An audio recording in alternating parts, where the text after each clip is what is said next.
Hello everyone, welcome to my class.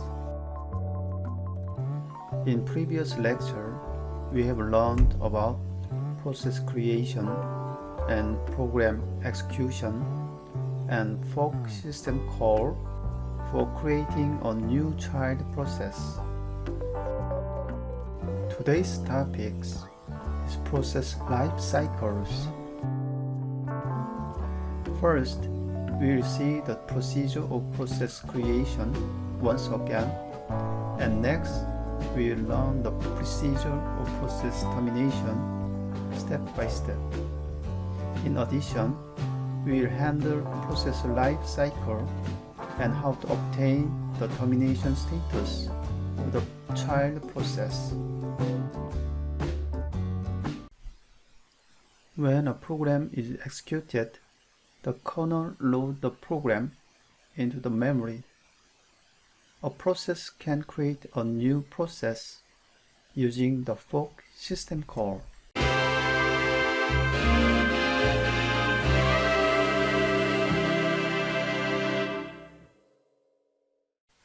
The kernel created the new child process by making an almost exact duplicate of the parent process. The child process inherits most of the parents, such as parent stack segment, parent heap segment, and parent data segment.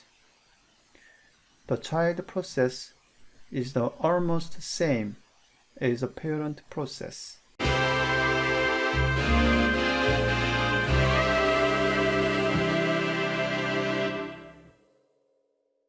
Next, the child process can execute different functions in the same program code as the parent. In summary, the child process is created by the parent process using fork system call, and the child process is almost the same as the parent process from the memory structure point of view.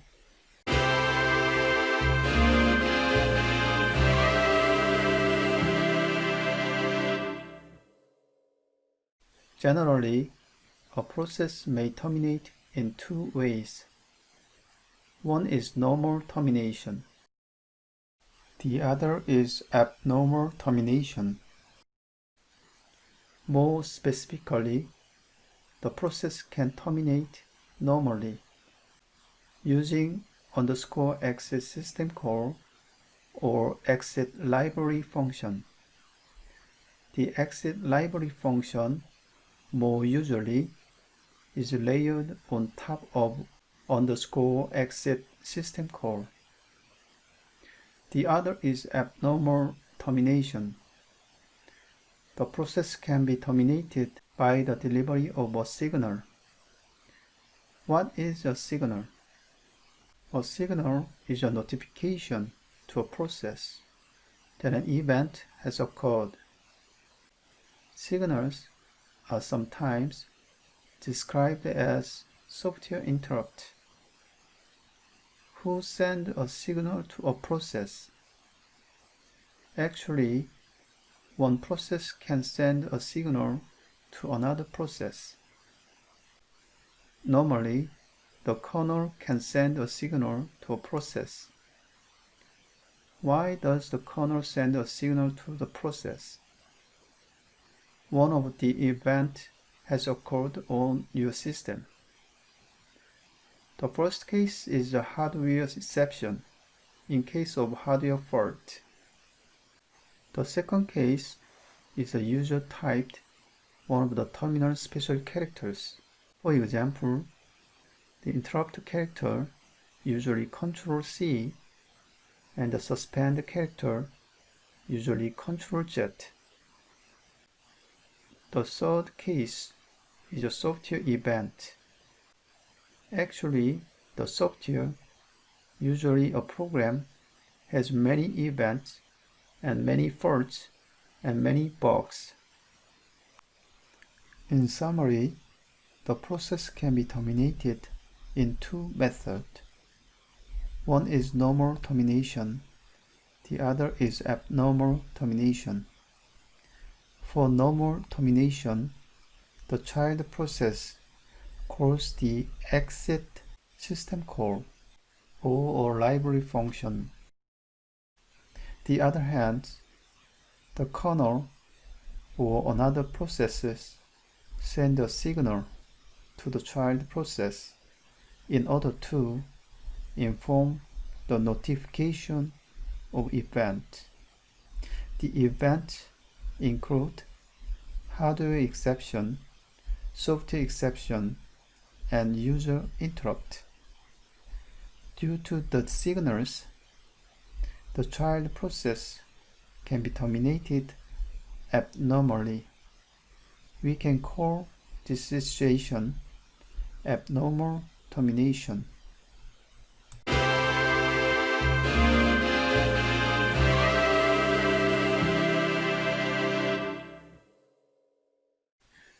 During both normal and abnormal termination of a process, the kernel performs various cleanup steps. For example, open file descriptors are all closed.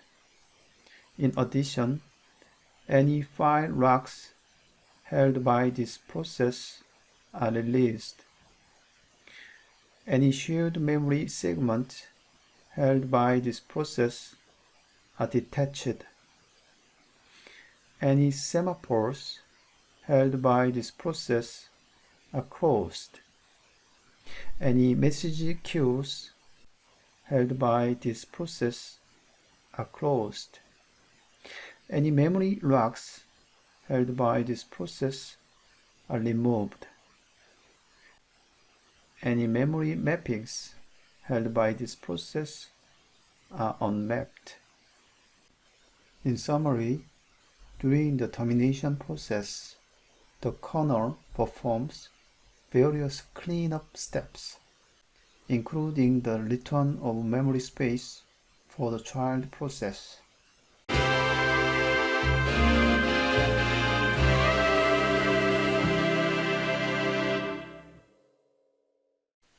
The kernel defines the termination status of the process.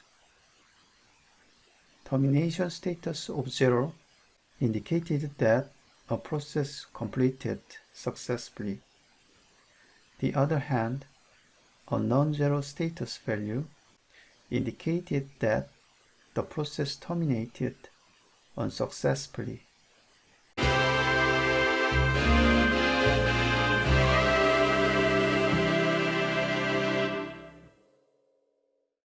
At this point, the parent process can obtain the status of child process using wait system call. Once again, the parent process can obtain the status of the child process using wait system call.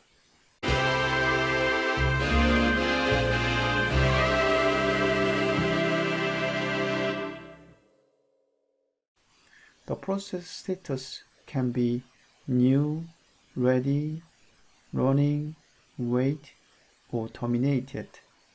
New, ready, running, waiting, ready, running, terminated. These are called the process life cycle. The process life cycle can be defined by a state diagram, as you can see. In the running status, the process has the CPU resource. In summary, similar to human life cycle, a process has its life cycle, including new, ready, running, waiting, and terminated. In case of new, ready, waiting, the process is existing in the memory space. And in case of running, the process is using the CPU resource. And in case of terminated, the process is removed from the memory space. At this point, I'd like to say goodbye.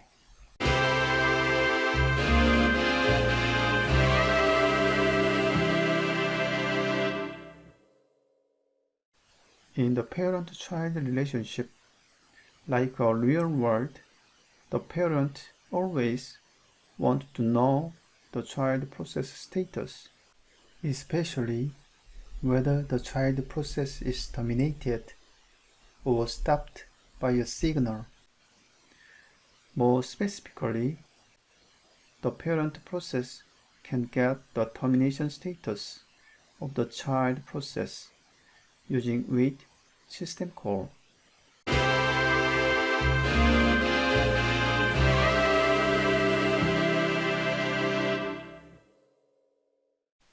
Using wait PID, and wait ID system calls, a parent process can obtain the termination status of the child process. Wait system call is very simple. It has just one argument, W status. W status buffer indicates the termination status of the child process. If W status is not null, the information about how the child terminated is returned in the integer value. This status indicates whether a child process terminated normally or whether a child process terminated abnormally caused by a signal from the kernel, or whether a child process was resumed by a sig-con signal. The return type of the wait system call is PID_T system data type, which means the process ID of the child that has terminated. On error, wait system call returns -1. More information, refer to the link www.man7.org Linux man pages.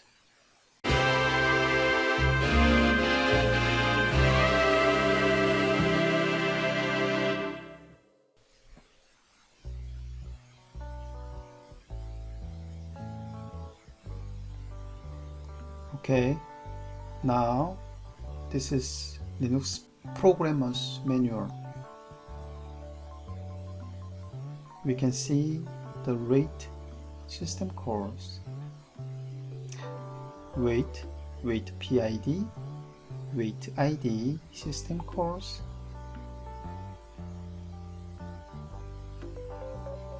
You can see the synapses.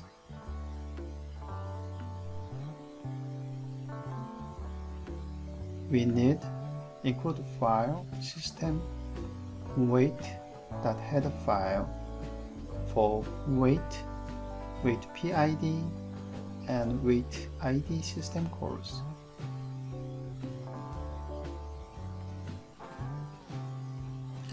Wait PID has additional argument PID and options.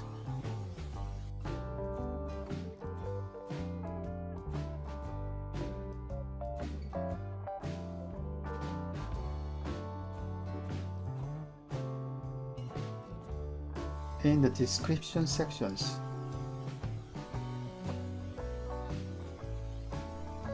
you can see the description of these system calls.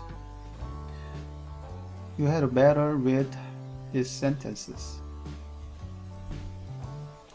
All of these systems calls are used to wait for state changes in a child of the calling process and obtain information about the child whose state has changed. A state change is considered to be the child terminated, the child has stopped by a signal, before the child was resumed by a signals.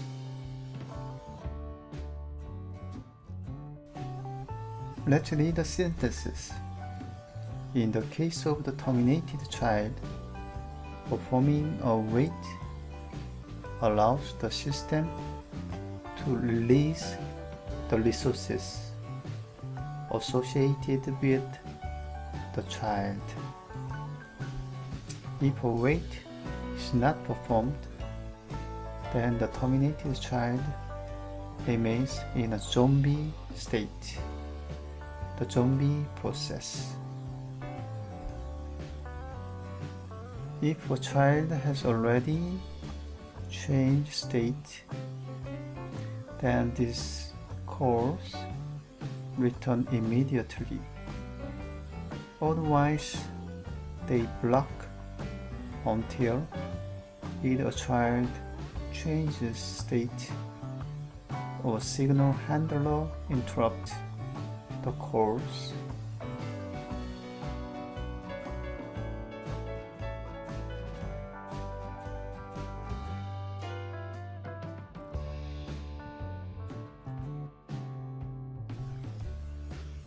It is important to read the manual pages for the Linux system calls.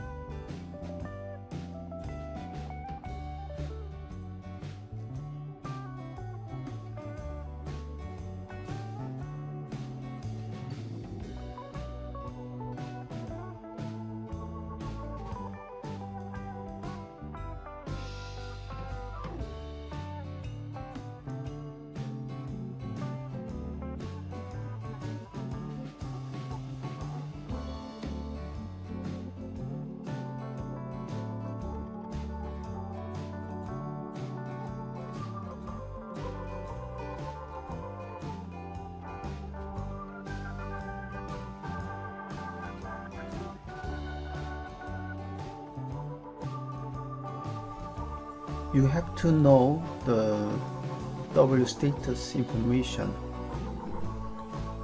If W status is not null, wait and wait PID store status information in the integer to which it points. The integer can be inspected with the following macros. Macro. Which take the integer itself as an argument. W if fixed, like this. W status returns true if the child terminated normally. And W exit status, this part, return the exit status of the child. We can see the several macros about the information of W status. Okay, the if signaled and terms signals. This is code dump.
There is a good examples to demonstrate the use of fork and wait PID. The program creates a child process. Okay.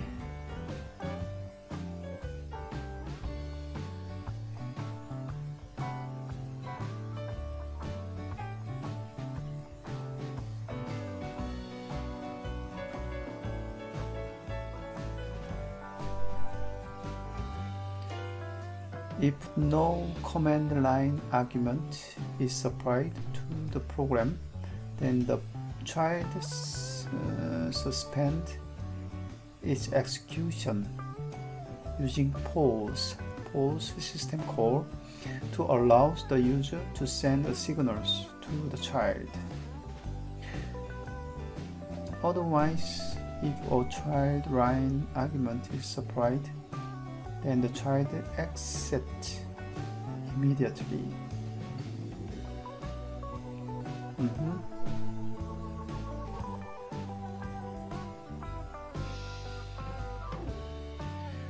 Okay.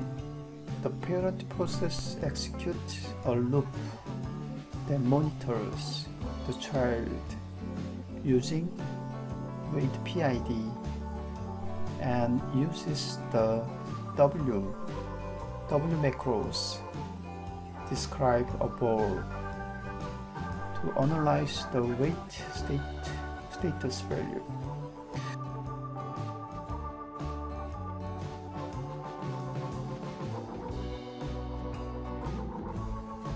This part demonstrates the use of the program.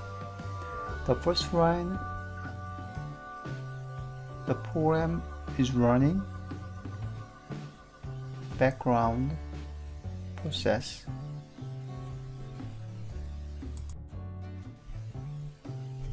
We will try to send several signals to the child process by using kill command -stop, -count, -term, like this.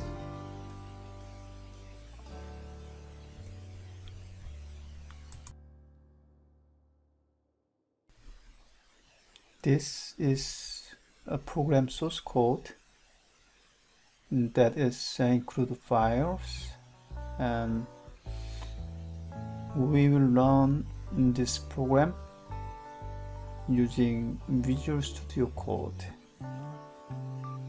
Okay.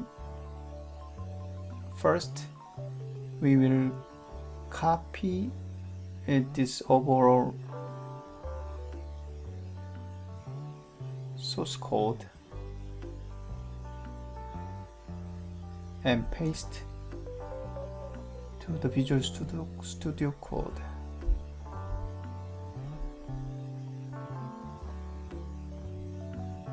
Copy and paste.